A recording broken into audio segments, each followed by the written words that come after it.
Welcome to another episode of DraftKings. This is number 2 in the series, and what a team we have. I believe it is the best draft I've ever had. I'm honestly telling the truth there, and you probably believe it, because look at this setup.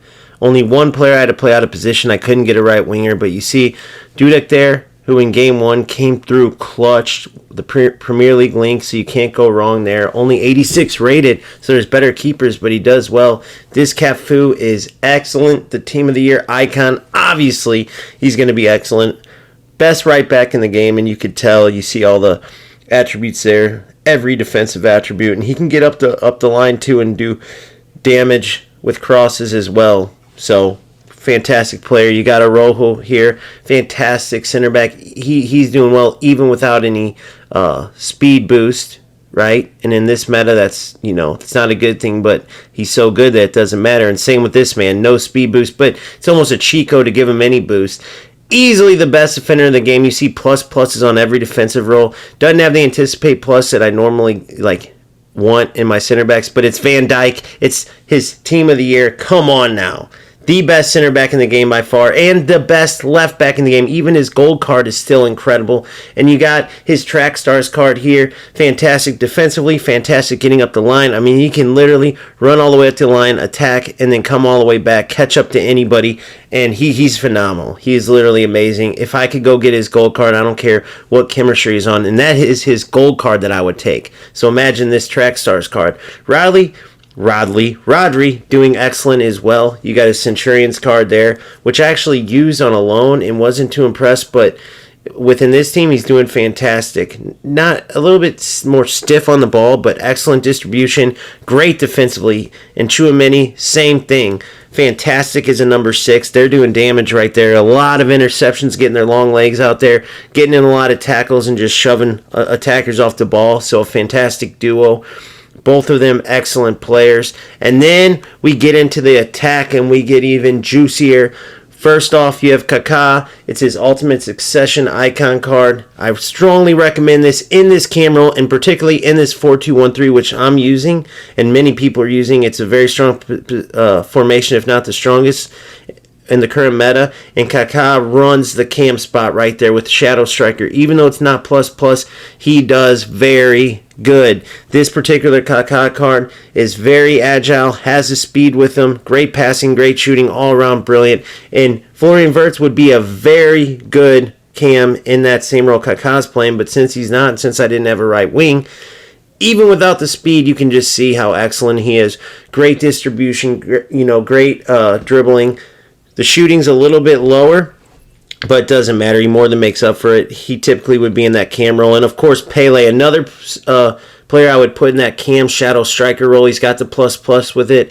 I would use him there, but I have Kaká, so he is my striker, and he's tearing it up. I mean, no one can stop him. No one can get him off the ball.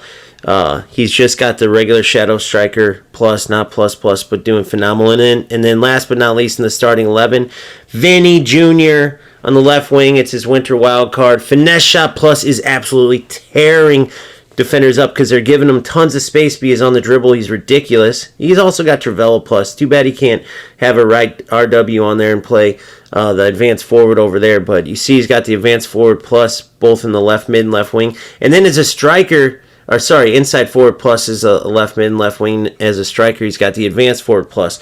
But they're giving him room thinking he's going to smoke him on the dribble. But then he ends up with that finesse shot, buries it anyway. I mean, he's a lethal weapon because he's so hard to predict. And that is the squad right there. They're incredible. Even without a true right wing, they're just tearing it up.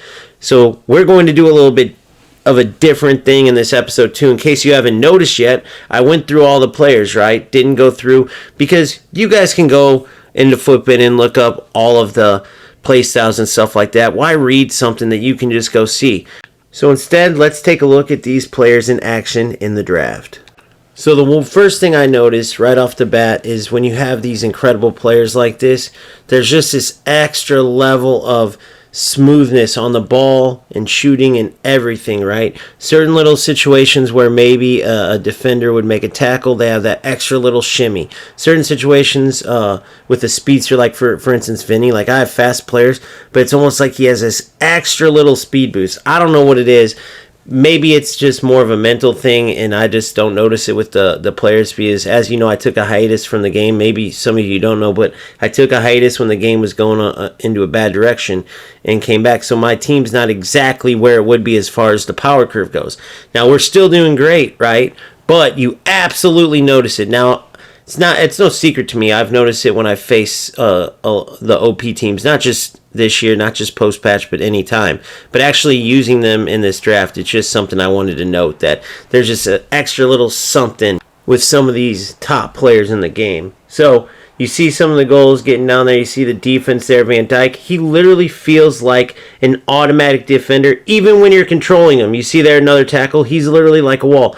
That's manual defending, by the way. He just has this presence. Like when you press tackle, he's got this extra large area that he covers. That's what it feels like. And he has no speed boost, which with his Team of the Year card doesn't matter because he has 87 pace, but still you're going up against 90 plus pace attackers, and it doesn't even matter because his positioning is so incredible and his tackles are just so solid. It's like even when you're controlling them, I'm telling you, like you're doing some of the work, but it's almost like whoever created Van Dijk in this game gave him some extra juice. I'm convinced of it. I said that on the stream that I was playing this game, doing the stream, and I said that, and it's so true. That's what it feels like. As you see here, Kaká, great control the ball, holds it in tight. A lot of times the goalie will take that off your feet there when you get real close like that, but that's that extra little something, and a couple of easy tap-ins right there as I almost got scored on, but good defense, good goalkeeping, right? Sometimes people are going to get shots, and it's just going to happen no matter how good your team is, especially in this meta, but didn't give up a goal there. As you see, good pressure from the boys. The other thing I noticed too is Rodri and Tchouaméni. I wasn't too keen on like those bigger, more, let's call them stiff, not as good on the ball as some other CDMs. Like I like the more Conte types in this type of meta, but both Rodri and Tchouaméni were incredible, right? You see here what I'm talking about. You can almost see some of the stiffness on the ball, even though they have very good passing, right? Sometimes you just need that quickness and that little bit of dribbling to get out when you face a really strong opponent that uses the pressure that you're able to put in this patch when they use it well. But they're very, very good defensively. Tchouaméni and Rodri, again, they have that kind of Van Dijk aura, but in the CDM spot, always getting their legs in there, interceptions, tackles, as you've seen another beautiful goal there. And it was just pure domination from these attackers. It literally was a situation where I probably could have just gave it to any one of the three attackers and they would have done work by themselves because they're so shifty. Pele, Vinny, even Florian, his passing is incredible, but his dribbling is just top-notch. Even though he's playing out of position there and he doesn't have the greatest speed, he could just shift left and right, and defenders will have a hard time getting the ball off him. And he's one of the lower players as far as the attack, right? Because you have the Vinny, a winter wild card, his winter wild card, then you got the icons, right? The Team of the Year Pele is just a cheat code, man. I swear, I don't even think him versus Van Dijk's Team of the Year would be an absolute crazy matchup just because of how shifty he is, but how good the coverage from Van Dijk is. So you see here a beautiful run by Kaká. He doesn't look like a player that's going to have that great of control on the ball, but he just glides. The ball always seems to go where you want it with him. It's a beautiful thing getting him the ball in that cam position and watching him glide. And then obviously when he has to make those killer passes, his passes are the same. There's just a little, like I said, a little something extra to these players, man. It was a joy playing with them. And if you're thinking about buying any of these players and you can afford it, they're absolutely worth whatever the price tag is, which for many of them it's outrageous, but I promise you they are worth it if you can afford it.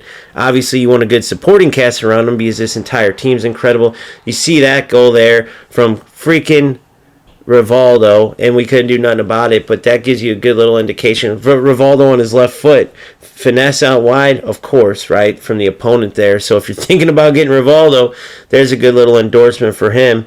And you see here, we didn't have to do too much. Vinny had his go at showing his finesse shot plus, which is brilliant too, because many players opponents aren't expecting that. They're expecting you to dice them up on the dribble, and here comes Vinny with the finesse shot plus. That's why I love that winner wildcard version of him.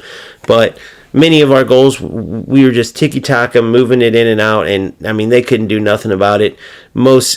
Many defensive players won't be able to, especially in this current meta. There's not, to be a defensive quality player in this meta, it takes a lot of skill, and even then with these type of players, you're going to get burned sometimes. So just do the math on the odds of you dicing people up versus them shutting you down, and these players are worth it. They're weight in gold on that alone. So with that being said, I strongly endorse literally this whole entire starting squad. They were incredible. So if you can't afford all these players, you're the luckiest person in the FIFA world, right?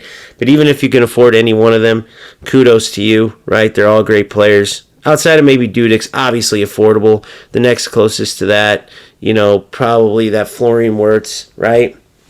But maybe the Chouameni, right? But they're all excellent players, honestly. I mean, brilliant players. So I was super happy with this draft, and you guys should be super happy if and when you can get any of these players. So with that being said, keep grinding, keep having fun. We'll see you next time.